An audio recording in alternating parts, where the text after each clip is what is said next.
Vamos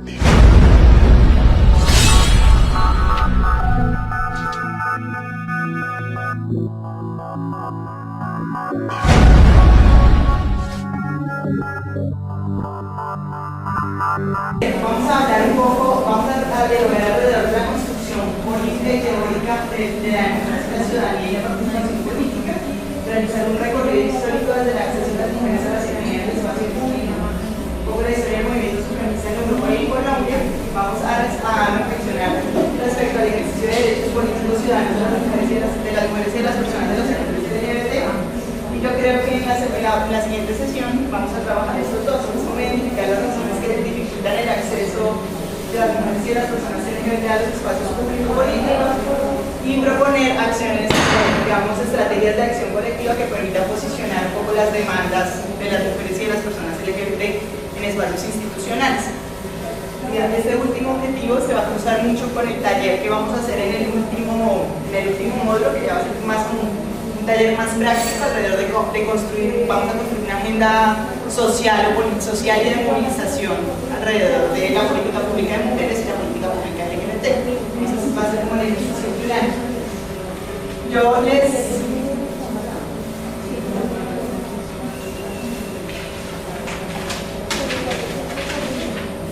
voy a solicitar que por grupos, ¿cuántos somos? 2, 4, 6, 8, 10, 12. Hagamos 3 grupos de 4, por favor. Bueno, lo que quiero, digamos, la idea es iniciar un poco alrededor de las reflexiones de estos 3 conceptos, de estos 6 conceptos: poder, ciudadanía, participación, democracia política e incidencia. Digamos, porque cuando nosotros reflexionamos en nuestros ejercicios prácticos, en nuestros ejercicios cotidianos sobre estos conceptos, creo que vamos a encontrar ciertos choques con los mismos conceptos. Digamos que los conceptos y la manera en como nosotros los hemos usado no han sido como no son tan efectivos en la vida práctica, ¿sí? Y vamos a encontrar quiebres un poco entre el discurso hegemónico de lo que es la democracia y lo que realmente es la democracia en el ejercicio práctico. Entonces les estamos repartiendo unas cartulinas, Diana me está haciendo el favor. La idea es que cada grupo construya de manera colectiva sus ideas alrededor de qué creen que son estos conceptos, qué son para ustedes poder, qué es para ustedes democracia, qué es para ustedes participación, ciudadanía, cada uno de estos conceptos. Al final, digamos, cuando ya tengan esa construcción, a partir de estas dos categorías, mujeres y personas LGBTI, ustedes van a mirar, van a descubrir un poco cómo es el ejercicio de estas dos categorías en relación con estos conceptos. Es decir, cómo es el ejercicio, digamos, cuál es el ejercicio del poder de las mujeres en los escenarios de participación, o cómo se interpreta la democracia hacia personas LGBTI. O sea, la idea es cruzar los conceptos con las categorías, pero un poco que lo construyan más desde sus cotidianidades, desde lo que han hecho en la localidad, desde lo que han hecho en otros espacios, desde lo que creen, cómo fuimos educados, educadas. ¿Tienen para eso 20 minutos? ¿Ya les pasaste marcando?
Para saber si están teniendo el grupo de participación. No,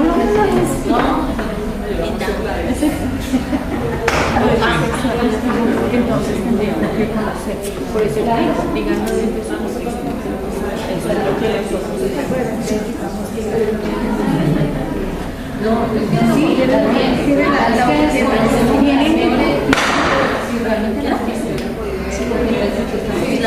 más oportunidades, La voz activa también.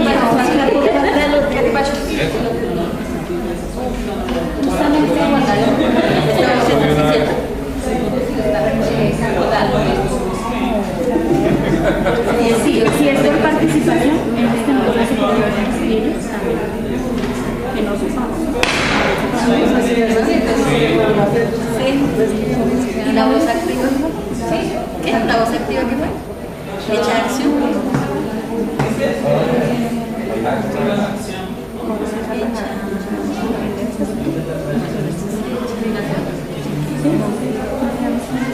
Opción. Desactiva.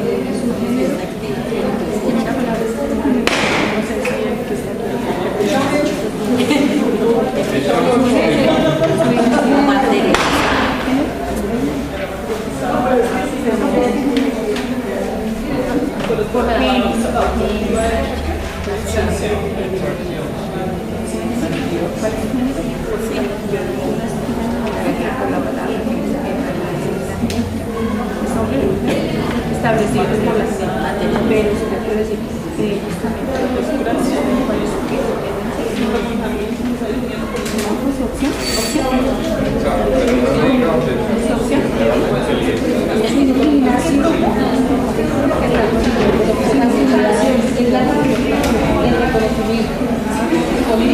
las mujeres, digamos, logran como ellas han hecho discursos en la plaza pública, hicieron discursos en la plaza pública, digamos, entendieron que tenían la capacidad para posicionar discursos o para posicionar sus demandas en otros escenarios y para darlas a conocer en escenarios públicos que eran únicos y exclusivamente masculinos. Y se reconocieron como protagonistas en la escena público-política. Hay dos documentos que son fundamentales de este proceso, que es la Declaración de los Derechos de la Mujer y la Ciudadanía de Olivia de Luz, y en 1792 la Declaración de los Derechos de la Mujer de Marie Wollstonecraft. Esos se consideran como los documentos pilares del movimiento feminista. Esta mujer no se reconoce feministas, obviamente, pero digamos como en la lectura que hace el feminismo, el reconocimiento del recorrido histórico y de recoger el camino de las mujeres en la historia, para el feminismo son supremamente importantes porque son como, junto con el documento de Pauling, son los documentos fundadores un poco del pensamiento feminista. Un pensamiento que está situado más allá del universal masculino, pero además un pensamiento que está pensando en cómo ubicar a las mujeres en otro escenario político para el feminismo. Bueno, esto es un poco cómo es el proceso del sufragismo. Entonces básicamente se da en Europa, Inglaterra y Estados Unidos, pero en Europa es un poco más fuerte como en Alemania, a partir del proceso del movimiento socialista. Entonces el voto femenino, digamos, fue como un sector de mujeres, por ejemplo en Estados Unidos y en Inglaterra fueron mujeres nuevamente burguesas que tenían acceso, posibilidad de ilustrarse, de formarse. Ellas solicitaban tres cosas particulares: el reconocimiento de derechos políticos y el reconocimiento de garantías económicas. Digamos, en esta línea vamos a ubicar un poco a las mujeres de tendencia liberal, pero que además, digamos, esta tendencia de reconocimiento de los derechos civiles y políticos, es lo que nos va a dar como la línea a lo que es el feminismo liberal, nos construye un poco la traza del feminismo liberal. Y las garantías de condiciones económicas están un poco más en la tendencia socialista, y esto es lo que nos va a marcar también las líneas de lo que es hoy el feminismo materialista, marxista o socialista, básicamente. El contexto del momento era la revolución industrial, el capitalismo y la guerra, la Primera Guerra Mundial, la transformación del cambio. Bueno, ¿por qué es importante este proceso? Y por qué las mujeres empiezan, digamos, a demandar en este contexto histórico, porque las mujeres empiezan a demandar sus derechos. Es porque particularmente con el proceso de la revolución industrial inicia una necesidad de mano de obra. Entonces hay necesidad de que a las mujeres se les emplee, pero a las mujeres se les emplea en unas condiciones pues, bastante desfavorables para ellas, totalmente, digamos, desiguales frente a las condiciones en las que se les empleaba a los hombres de ese momento. Entonces, la guerra mundial, cuando las mujeres, digamos, cuando estalla la Primera Guerra Mundial, quienes salen a defender a los estados pues son los hombres, que dan unas plazas laborales, donde las mujeres acceden a esas plazas. Cuando durante el periodo de la Guerra Mundial las mujeres evidencian que sus condiciones económicas fueron totalmente diferentes, o son totalmente diferentes a las de los hombres. En la revolución industrial, cuando ellas inician, digamos, cuando ellas cubren las plazas en la Guerra Mundial, y cuando las vuelven a emplear en la posguerra, ellas se dan cuenta que sus condiciones económicas no son las mismas de los hombres por las condiciones que les dejan, digamos, en la de la Guerra Mundial. ¿Sí me entendieron? De las áreas donde precisamente eran empleadas, por ejemplo, enfermeras. Sí. Era también para que hoy lo que llamamos servicios varios, oficio médica, pero para sí, lo que sucede es que cuando a ellas se les emplea para cubrir las plazas de la guerra mundializadas por los hombres, ellas reconocen que los hombres tenían mejores condiciones que ellas, porque a ellas les van a pagar lo que les pagaban a los hombres en esas plazas. Cuando está la época de la posguerra, ellas las vuelven a contratar en las mismas condiciones. Por eso, digamos, dentro de este marco de la tendencia socialista, una mujer como Clara Zetkin, 2 años en Burgos, digamos, que inicia el proceso de la Internacional Feminista. La Internacional Feminista que va a discutir las mismas condiciones laborales para las mujeres igual que los hombres. Es decir, ellas empiezan a hacer el pedido de las 8-8-8. 8 horas de trabajo, 8 horas de descanso, 8 horas de estudio. Pero digamos, estas son como las dos líneas generales que vamos a ver en el proceso del sufragismo, que también cuando uno se acerca, bueno, cuando uno lee el proceso, uno va a encontrar es que habían separaciones entre las burguesas y las proletarias. Efectivamente sí hubo una distancia entre los pedidos y las reivindicaciones de las mujeres burguesas, y sí hubo una distancia completa entre las mujeres proletarias, porque las burguesas pues no se sentían identificadas con las demandas de las proletarias, porque finalmente ellas tenían una condición socioeconómica diferente. Las burguesas, en cambio, sí consideran, aparte de las reivindicaciones socioeconómicas, consideran importante el tema del voto, de la necesidad del voto para las mujeres. Bueno, este es como el primer elemento o el primer momento en Estados Unidos a partir de la declaración del Seneca, que fue en 1848, fecha también donde se produce el manifiesto del Partido Comunista. Vamos a ver que es Europa, o digamos en ese momento políticamente era muy movido. Había otra tendencia, otra opción política en emergencia. Estas son como las dos mujeres más representativas. De mujeres como Elizabeth Granville, ¿cuál era lo principal? La libertad, el derecho a la propiedad y el sufragio. Digamos, libertad respecto a sus maridos, porque las mujeres, igual que pasó acá en Colombia, ellas estaban tuteladas por su esposo. Es decir, ellas no podían hacer representaciones en ningún otro escenario público si no estaba su esposo, su hermano mayor o su papá, en caso de no estar casadas. Es decir, siempre estaban sujetas a un hombre. Propiedad, porque tampoco tenían acceso no tenían garantías económicas, pues no era posible, digamos, que ellas tuvieran. De hecho, si ellas heredaban, su herencia pasaba al esposo. No podían estar. Y de derecho al sufragio, porque efectivamente el sufragio era una situación restringida, era única y exclusivamente para los hombres en las condiciones.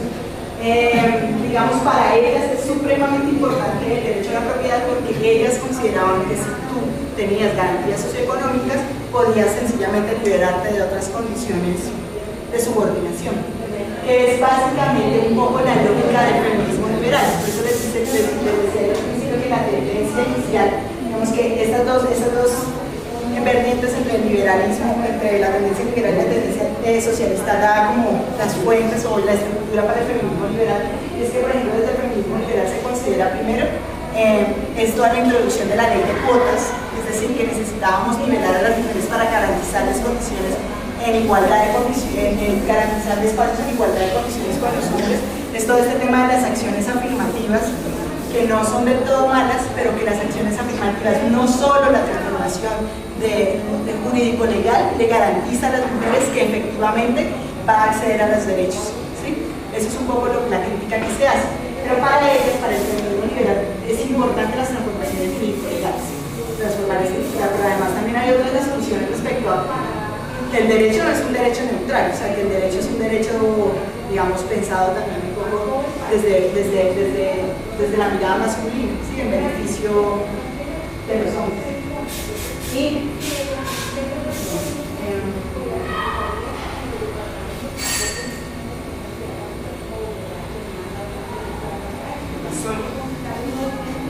en Gran Bretaña, digamos, esos son procesos previos de organización. En Gran Bretaña, digamos, todo inició en 1850. Ella es como la insignia ahí, Harry Taylor, y lo que básicamente también quería la reforma de la legislación matrimonial y la educación para las mujeres solteras.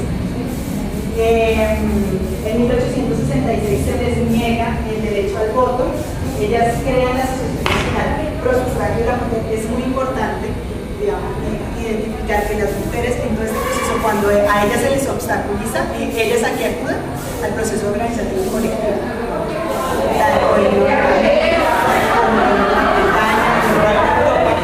Las mujeres deciden organizarse porque saben que la única forma de acceder a sus derechos es por el de la acción colectiva. Digamos, yo coloqué que es importante un poco como el tema del libro de Darwin, digamos, vuelve y reafirma un poco el espacio del varón en la sociedad, el espacio del hombre, un poco la teoría de la selección natural, un poco la selección natural basada exclusivamente en la posibilidad de competencia, en la posibilidad de sobrevivencia, un poco quienes eran competitivos y bueno, eran un poco los hombres. Pero lo que está de fondo es que hay es una diferencia biológica, es decir, que está determinada a partir de la estructura biológica y física de los hombres y de las mujeres. ¿Cuáles eran como uno de los fundamentos para definir que las mujeres eran desiguales frente a los hombres? Las esbozó Rousseau en la educación de Emilio. Y una de las cosas que decía Rousseau era básicamente como lo que sucede es que las mujeres, por su condición materna, digamos, no tienen la misma posibilidad de estar, digamos, no tienen la misma posibilidad de dedicar todo el tiempo a lo político como los hombres. O sea, las mujeres, su condición materna las determina a que deben encargarse de esos niños. Pero además, digamos, también decían un poco que como las mujeres teníamos una menstruación mensual, eso nos incapacitaba para hacer otro tipo de labores. ¿Sí? O sea, la menstruación era también era una particularidad, una situación para definir que no éramos capaces de eso, porque además estábamos incapacitadas casi 4 o 5 días del mes.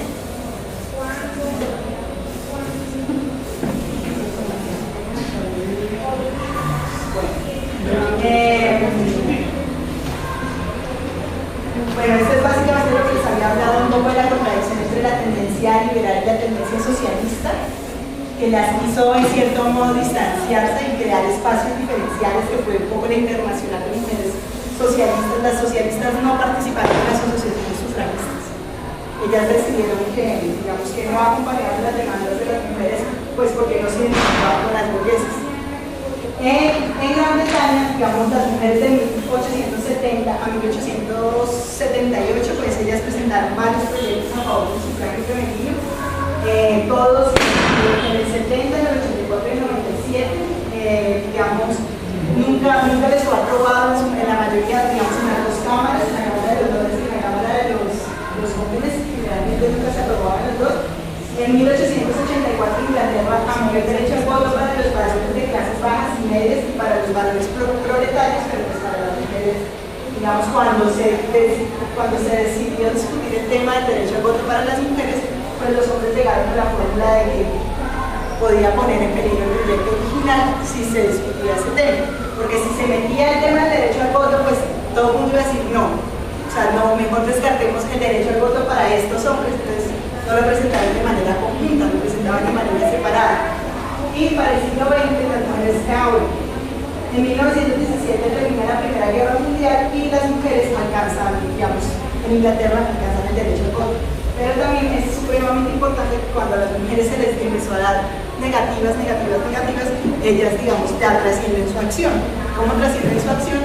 Estas mujeres empezaron, digamos, a quemar propiedades, empezaron a hacer, bueno, en Inglaterra hubo muchas manifestaciones con desnudos y todo esto, que esto, digamos, era bastante fuerte para la época. Pero lo que afectó fundamentalmente el tema fue la quema a la propiedad privada.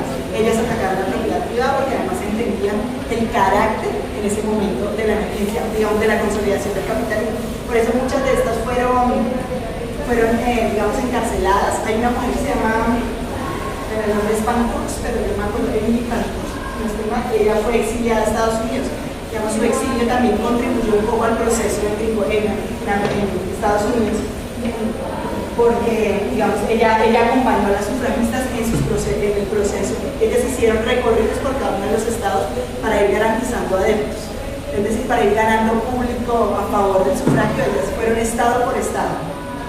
Y en Norteamérica, en 1905, en 1905 el movimiento sufragista se divide, porque un sector, las historianas o las menos radicales, consideran que sí el voto a las mujeres, pero no a todas las mujeres, solo a algunas mujeres, ¿sí? Y entonces las radicales dijeron no, o sea, el voto es para todas o para ninguna. Finalmente ganó la tendencia más fuerte de la radical, que decía sí, el voto es para todas las mujeres, no solo para un sector de mujeres, porque bueno, finalmente estarían nuevamente en la lógica de la determinación de espacios y la exclusión de los sectores. Y digamos, bueno, ellas también hicieron proceso de radicalización, organizar desfiles masivos, y en 1918 digamos, Wilson apoya el sufragio femenino y en 1920, digamos, a ellas se les da el derecho al voto sin distinciones. En Holanda y la Unión Soviética fue en 1917, en Austria, Polonia y Checoslovaquia fue en 1918. Y un poco cómo se dio en Colombia. Esta es la línea de la tendencia socialista, que es un poco impulsada por Clara Zetkin.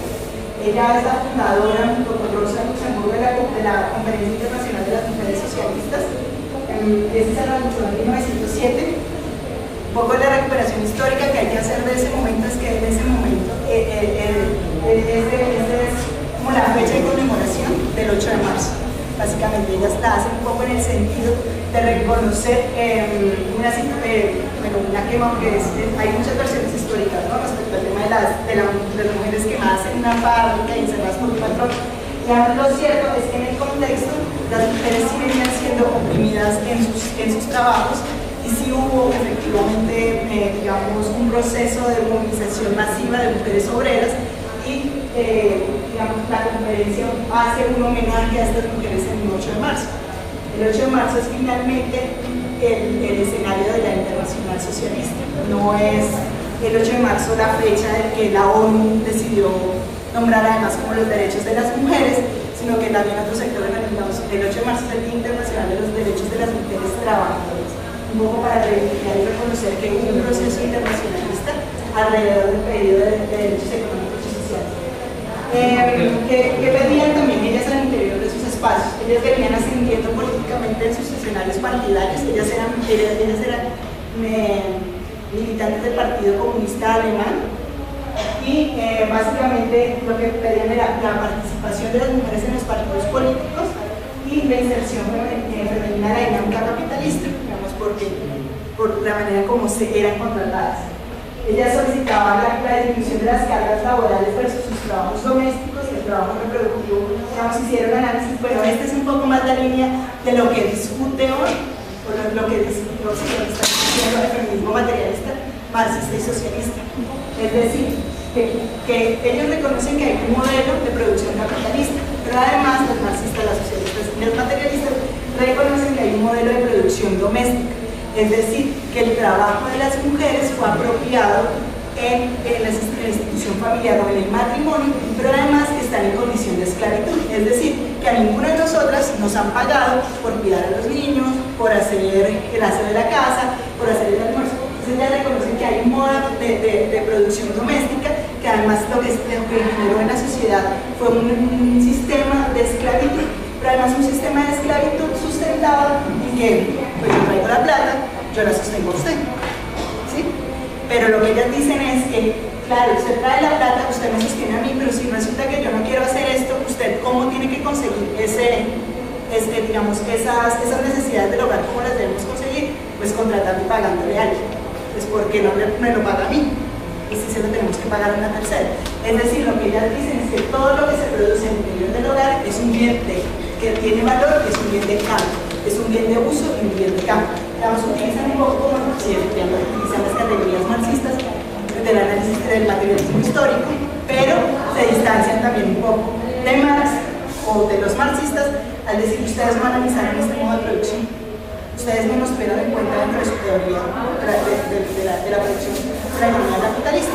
Nosotras tenemos esta teoría y para nosotras, para ellas también es importante la toma del poder, ¿sí? La transformación de las estructuras y la definición de las clases. Ellas reconocen la clase no solo como la burguesa y la proletaria, ellas reconocen dos tipos de clases, hombres y mujeres. Entonces, cuando digamos que se acerquen un poco a leer el tema de las feministas materialistas, ellas van a hablar de clase de hombre y clase de mujer. Hombre y mujer como clase, no como identidad.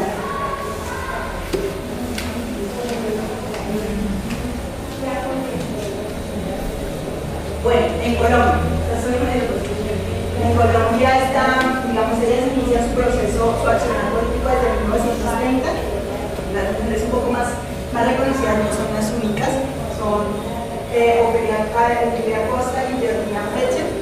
Digamos, si les interesa profundizar en este tema del sufragio femenino en Colombia, como la aparición de lo público de las mujeres, está el libro de Mariana Mauri, que se llama Inclusión sin representación. Es muy bueno, digamos, tiene muy buenos datos históricos. Entonces, básicamente lo que se dice acá en Colombia se instituyó una democracia que efectivamente determinaba que los únicos que podían entrar en el escenario de lo público y de lo político eran los hombres. Es decir, acá también solo votaban los hombres mayores, blancos, letrados y con propiedad. ¿Sí? El resto no existía. Esclavos, o sea, los negros borrados también y los indígenas totalmente borrados. Pues si no existía, mejor para esta sociedad que decidió blanquearse de hacer entonces, digamos que ellas inician un proceso hacia 1930 con las principales figuras de los partidos políticos en ese momento. ¿Cuáles son los partidos políticos de ese momento? El Partido Liberal, el Partido Conservador. Además, nunca hemos salido de ellos, siempre han estado. Entonces, digamos, no hay ningún político que les garantice o que considere que sí es necesario y es, digamos, un avance para la democracia que a ellas se les incluya. De hecho, el balance de los liberales era que a las mujeres no se les debía dar el voto, pero más por un cálculo numérico, al decir es que como esta sociedad es una sociedad tan católica, monástica, las mujeres, si nosotros les damos el voto a las mujeres, digamos, va a ser peligroso para nuestros propios intereses políticos, porque las mujeres van a votar por lo que el cura les diga o no. Ustedes saben que aquí ha habido y existe la relación entre la Iglesia y el Partido Conservador, siempre la ha habido, y ha sido una relación muy, muy fuerte. Y desde esa época, pues mucho más, y aún existe en esa época. Entonces, los discursos de los liberales eran no. Digamos, en términos políticos nosotros podemos salir afectados, entonces mejor no le demos el voto a las mujeres. Digamos, no lo necesitamos, este país no lo necesita. Pero bueno, entonces un poco como ellas siguen como en su camino político, ellas obtienen determinadas garantías jurídicas, que es en 1932.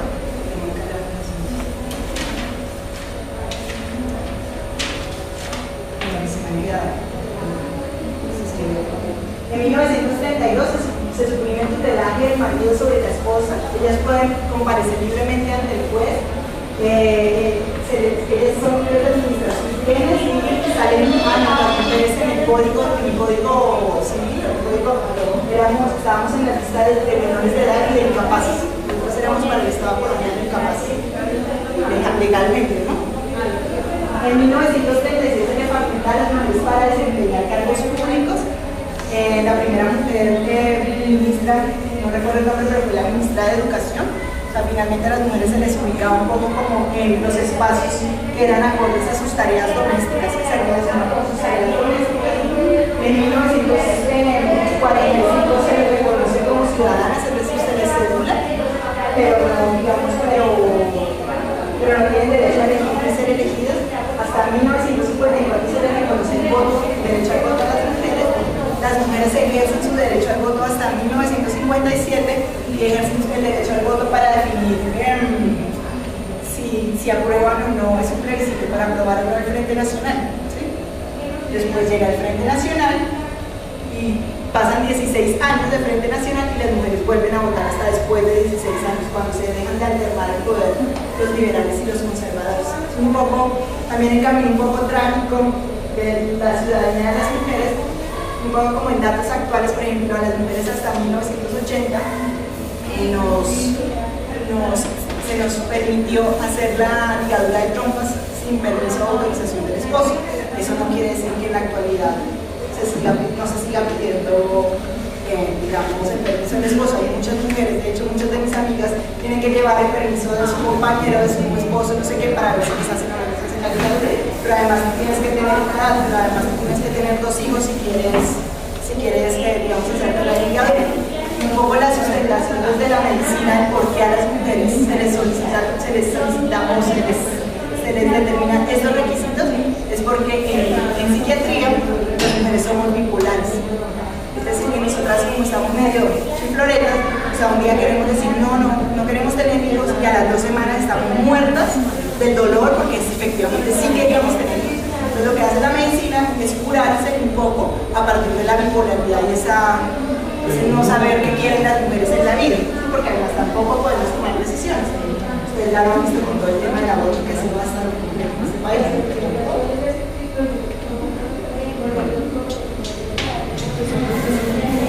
Yo les voy a hablar.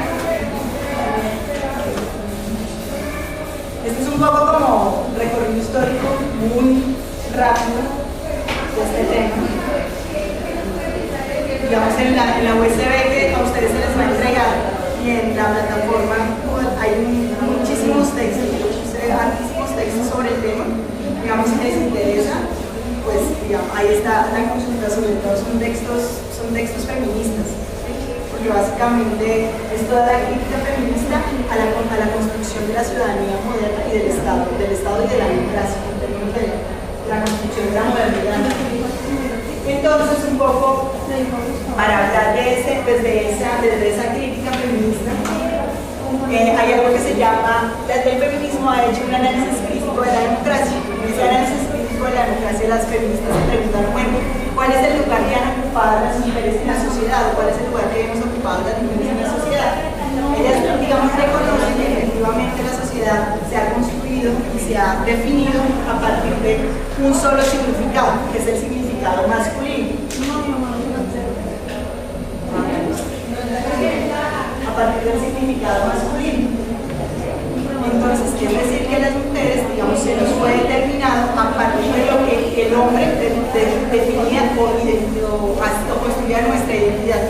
Que nuestra identidad era una identidad construida desde nosotros, no una identidad construida desde nosotros. Entonces, el feminismo radical dice, bueno, es hora que las mujeres empecemos un proceso de la construcción de nuestra identidad, como somos. También el feminismo radical se pregunta, bueno, ¿cuál es el sujeto del feminismo? ¿Cuál es el sujeto de estudio del feminismo? ¿Son las mujeres? ¿Son los hombres? ¿Son las mujeres? ¿Son mujeres y hombres?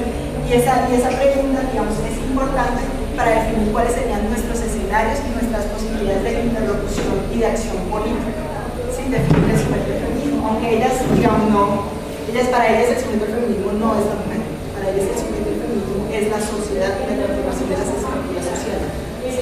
Aunque de eso hay muchas, digamos, hay muchas líneas feministas. Yo me paro un poco solo sobre esto, pero hay muchísimas líneas de feminismo. Ellas hacen, a partir de preguntarse cuál ha sido o cómo ha sido la participación de las mujeres en la sociedad, sociedad, ellas empiezan a hacer la crítica de la democracia liberal.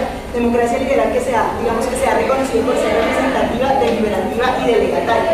Es decir, que nosotras hemos actuado políticamente a través de un partido político, o hemos actuado políticamente a través de un instrumento que se considera muy democrático, que es el voto, que hemos actuado políticamente porque en nuestra idea de incidir políticamente participamos en discusiones, en escenarios. La democracia deliberativa es la posibilidad de las discusiones en los escenarios.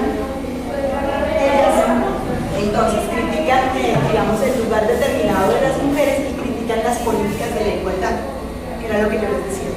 Es decir, que todas las transformaciones político-legales que se pretendieron dar, lo único que hicieron o lo único que pretendían o querían era que las mujeres ocupáramos los mismos cargos de los hombres un poco desde ser como este universal masculino, es decir, que nos comportáramos como ese universal masculino, que nos identificáramos como ese universal masculino, pero además que consideramos que la única igualdad posible era la igualdad en relación con esto, ¿sí? No en relación de nosotras, mujeres, digamos, con una cotidianidad específica y con unas prácticas específicas. Y entonces ellas lo que dicen es, claro, en esa necesidad de igualarnos con este universal masculino, que además es una categoría general y universal, en donde cabemos todas, ¿sí? Digamos también esa idea de ser humano, hubo una redefinición, o hubo no una redefinición, sino como se definió una importancia de las esferas, o sea, se consolidó que la esfera de lo público era importante, dejando nuevamente en subordinación la esfera de lo privado. Es decir, que en esta necesidad de igualdad, para nosotros las mujeres no era importante el escenario de lo privado o el escenario de lo público, porque en el escenario de lo privado nos encerraron pues como las tareas del hogar, las tareas de la familia, y no eran importantes, no era importante esta esfera privada, sino solo esta esfera pública. El feminismo radical dice, o el feminismo crítico de la democracia dice, no, la esfera privada también es importante, y la esfera privada también es un escenario político, es un escenario del quehacer político de las mujeres, es un escenario de toma de decisiones. Entonces ellos lo que buscan también es revitalizar un poco la esfera de lo privado, digamos,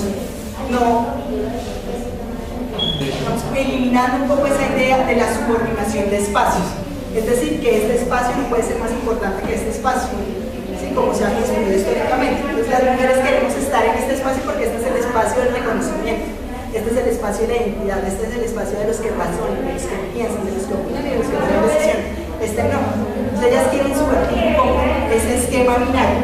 Ellas de hecho están en contra del pensamiento binario, es decir, hombre, mujer, bueno, blanco, macho, hembra, así de definir un lugar específico y delimitado, pero además porque es un pensamiento binario en donde una parte es lo bueno y una parte es lo malo. Es decir, si tú eres blanco o te consideras blanco, eres bueno. Si eres negro, digamos, ha sido fatal considerarse negro, ¿sí? De hecho, en esta sociedad, digamos, en esta construcción de la colonialidad, nos han venido blanqueando, porque todos nos consideramos, muchos de nosotros nos consideramos occidentales, o creemos que estamos llegando, digamos, somos más occidentales porque realmente somos más nacionales, tenemos instituciones democráticas más estables, pero lo único que han hecho es efectivamente no solo eliminar una historia, sino blanquear una posibilidad de resistencia y de identidad. Entonces,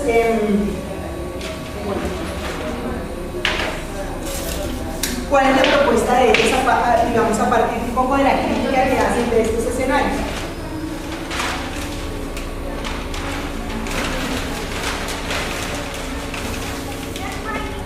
Entonces ellas plantean dos posibilidades. Una es la democracia radical y otra es la democracia plural y agonista.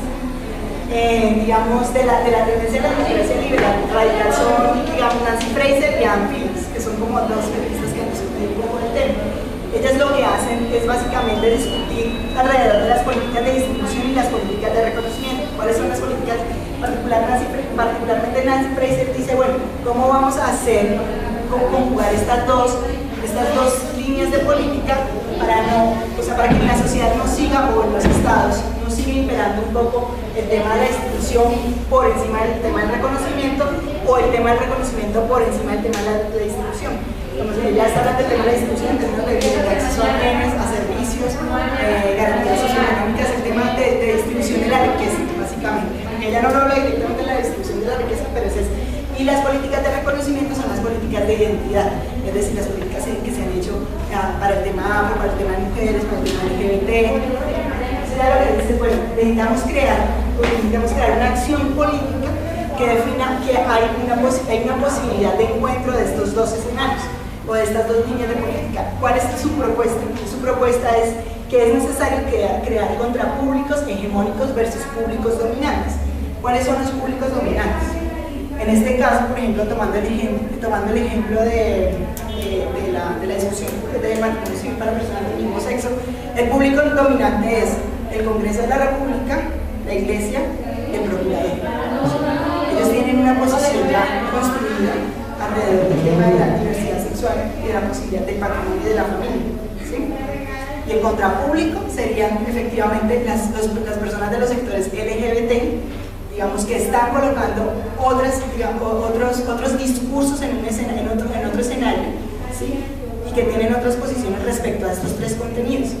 Ellas lo que plantean es que efectivamente este contrapúblico que son contrapúblicos subalternos, se vuelvan públicos, se vuelvan múltiples públicos, es decir, que estos puedan en muchos lugares hacer públicos y discutir sobre esos asuntos, de manera que puedan contrarrestar el discurso hegemónico de este público dominante y, digamos, puedan posicionar sus reivindicaciones, puedan posicionar su demanda.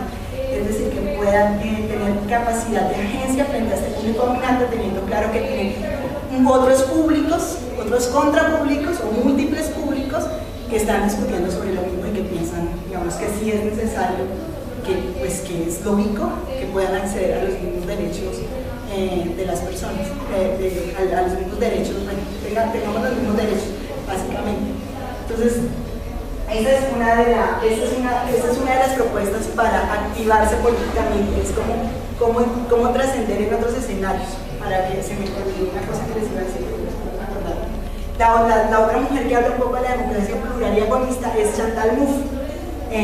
Digamos, bueno, ella es muy buena, se la recomiendo pues, que se acerquen a ella porque también es propositiva, ella no solo es crítica, bueno, las dos son muy propositivas. Ella discute respecto a la necesidad de que sí existe una pluralidad, es decir, que las políticas, ellas están en contra del tema de la igualdad, porque ellas lo que dicen es que en la igualdad están negando la diversidad, y en la igualdad, digamos, al igualarnos, nos están negando la posibilidad de disidencia.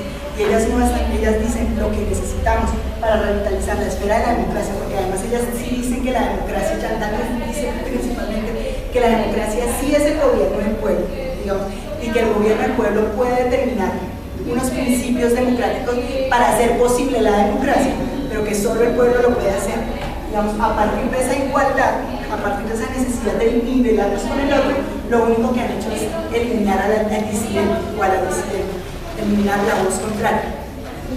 Entonces, para ellas sí es importante reconocer que los espacios y las sociedades están construidas desde las comunidades y que todas y todos tenemos puntos de vista y posiciones totalmente diferentes, pero que estas posiciones, digamos, no te pueden llevar, bueno, esto también es un poco complejo por la dinámica del ejercicio político nuestro, es que no te pueden llevar a eliminar al otro, ¿sí?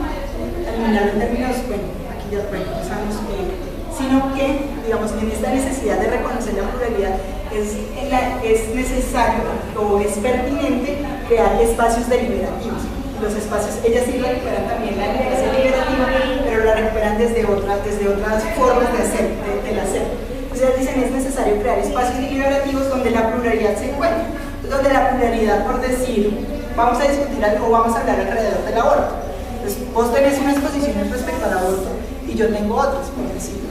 Pero es posible, por ejemplo, llegar a un punto no de consenso, sino a un punto de acuerdo y de finalidad, porque ellas tampoco están de acuerdo con el tema del consenso, porque además el tema del consenso también es el tema de lo que ustedes hablaban de la voz general, es que a partir del consenso nos han dicho es que esto es lo que necesita el país, ¿sí? Porque además, no sé, bueno, por ejemplo, en el tema de la ley ¿cuántos votaron?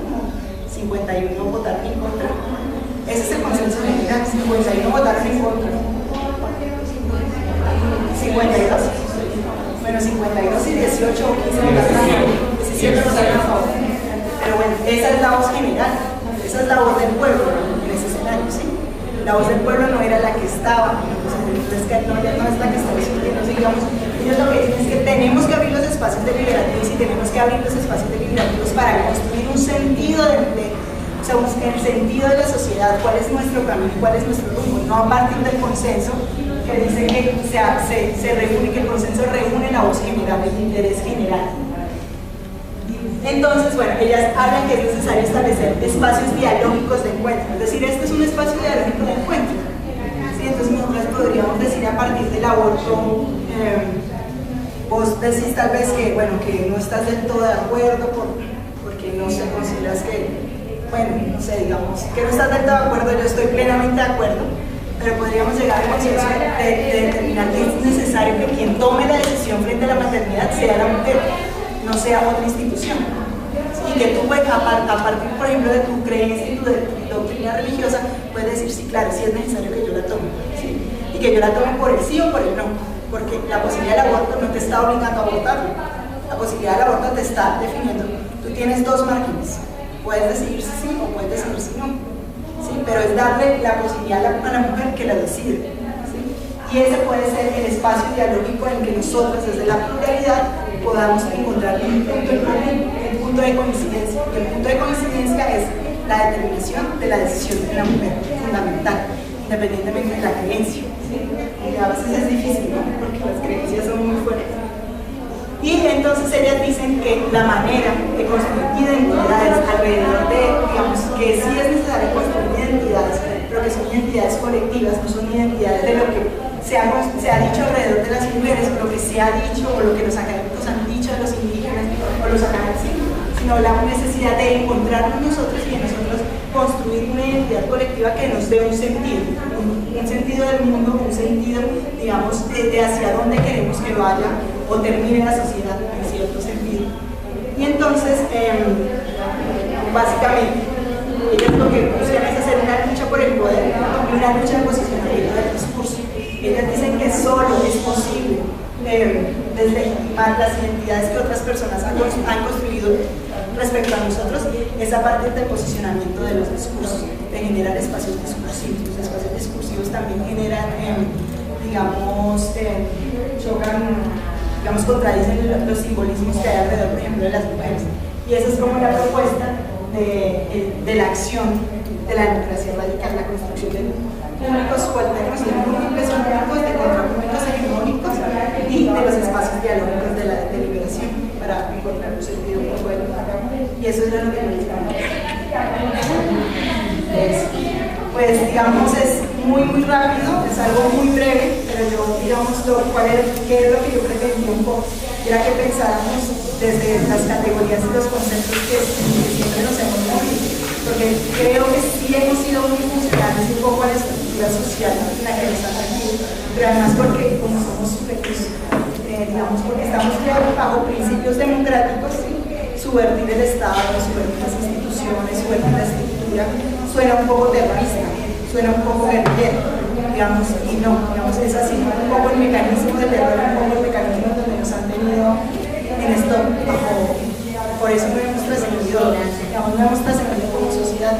Creo que, digamos, en el contexto del conflicto social y armado, en el contexto de las posibles negociaciones, sí es importante definir el lugar que como sociedad queremos tener, ¿sí? Definir el lugar que como colectivo y como sujetos y sujetos políticos queremos tener, digamos, frente a qué queremos. O sea, vamos a seguir permitiendo que otros discutan sobre nuestro destino, sobre nuestros intereses, o vamos nosotros a definir que sí es importante organizarnos, sí es importante participar, sí es importante, y sobre todo la acción organizada es, creo que, fundamental.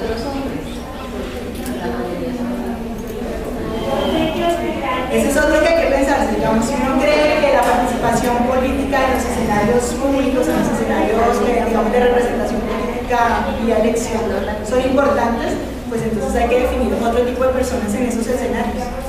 No podemos seguir votando por las mismas estructuras políticas, porque finalmente las mismas estructuras políticas son las que nos tienen que estar en que estamos.